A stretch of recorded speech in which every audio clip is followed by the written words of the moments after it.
আসুন আজ আমরা জেনে নিই হ্যাঁ ভোট না ভোটটা কী।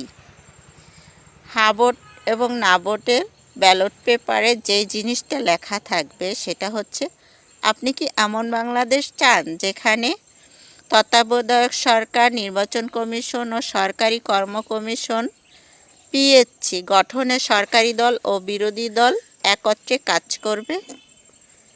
2. সরকারি দল ইচ্ছেমতো সংবিধান সংশোধন করতে পারবে না। 3. সংবিধানের গুরুত্ব পরিবর্তনের ক্ষেত্রে গণভোটের বিধান চালু হবে। 4. বিরোধী দল থেকে ডেপুটি স্পিকার এবং গুরুত্বপূর্ণ সংসদীয় কমিটি গঠনসমূহের সভাপতি নির্বাচিত হবেন। 5. যত মেয়াদি হোক কেউ সর্বোচ্চ 10 বছরের বেশি প্রধানমন্ত্রী থাকতে পারবেন না। 6. সংসদে নারীর প্রতিনিধিত্ব পর্যায়ক্রমে বাড়বে। 7. ক্ষমতার ভারসাম্য প্রতিষ্ঠার জন্য পার্লামেন্টে একটি উচ্চকক্ষ গঠিত হবে। 8.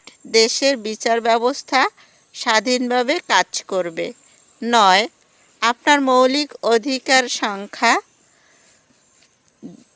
বাড়বে, যেমন ইন্টারনেট সেবা কখনো বন্ধ করা যাবে না। 10. দণ্ডপ্রাপ্ত অপরাধীকে রাষ্ট্রপতি ইচ্ছেমতো ক্ষমা করতে পারবেন না। 11. রাষ্ট্রপতি ও প্রধানমন্ত্রীর ক্ষমতার মধ্যে ভারসাম্য থাকবে। 12.